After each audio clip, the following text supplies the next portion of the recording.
Lil Durk was immediately transferred to another prison after he was almost unalived after a massive jail fight with NBA YoungBoys affiliates. Well, it's not surprised that Lil Durk has gotten into a whole lot of jail fights in the past months, but this one was different, and for his own security, he had to be transferred. Now the paperwork is done, and the transfer will be happening soon. To truly grasp what happened, you need to rewind to the buildup. Tensions between rival camps have been simmering for years, and prison walls do not erase grudges. What might look like a single incident on the surface is actually the product of heat, history, and networks of loyalty that follow men from the streets into locked facilities. Please do not forget to like this video, share, and subscribe to this channel if you want more updates like this. Thank you. Now, let's get back into the video. Sources inside the facility say the fight was chaotic and terrifying, not the kind of scuffle that ends with a bruise and a bandage, but a coordinated ambush.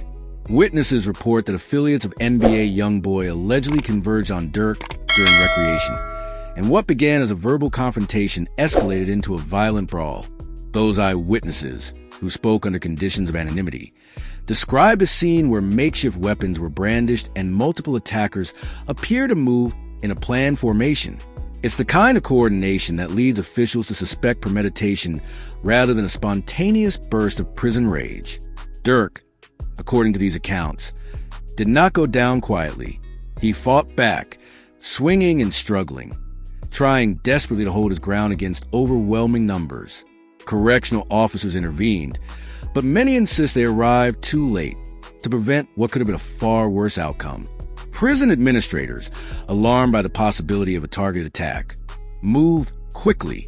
Transfers between facilities are bureaucratic and often slow, but in cases where life is deemed at risk, paperwork can be expedited. That was the case here. Officials fast-tracked the transfer to get Durk out of immediate danger. This incident stands out because it wasn't an isolated tiff. Durk has reportedly been involved in multiple altercations over recent months, but none that suggests a coordinated hit. That distinction forced the hand of authorities. This was perceived as a threat to his survival, not just an incident of prison bravado. News of the transfer rippled through the streets and online. Fans, rivals, and industry insiders began parsing what the move meant for the broader feud between factions associated with Durk and those tied to NBA YoungBoy. For many observers, the fight inside the prison was seen as an inevitable continuation of conflicts that began long before incarceration. For family and close supporters of Durk, the transfer provided a cautious relief. Moving him reduces immediate risk, but it's not a cure-all. Enemies, networks, and vendettas don't always stay put. And in prison politics, a new facility can present new threats. On social platforms, reactions were mixed. Some sent prayers and pleas for protection. Others used the episode to gloat or mock. Debate flared over whether Durk should have been placed in protective custody earlier, or whether pride kept him from accepting isolation until the situation escalated. Music industry insiders worry about collateral damage, unfinished projects, delayed releases, and the toll such violence takes on an artist's career.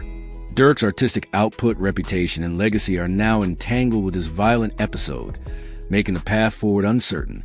Analysts point out that incarceration often strengthens the ties that drive revenge. Prison systems can become extensions of street power structures, where loyalty is enforced and messages are sent in brutal ways. That reality makes moves like this transfer necessary, but not necessarily sufficient. As officials prepared the paperwork, they kept the destination under wraps to minimize leaks and reduce the chance of another coordinated attempt. Even so, rumors spread fast, and speculation about where he might be moved only added to the tension.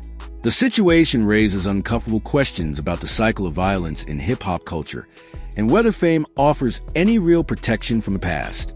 Durk's story underscores how quickly the lines between stage persona and street reality can blur, and how perilous that blur can become.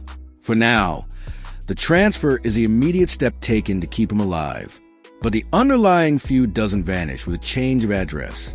Until grudges are resolved or alliances shift, the risk remains, and survival becomes a day-to-day calculation.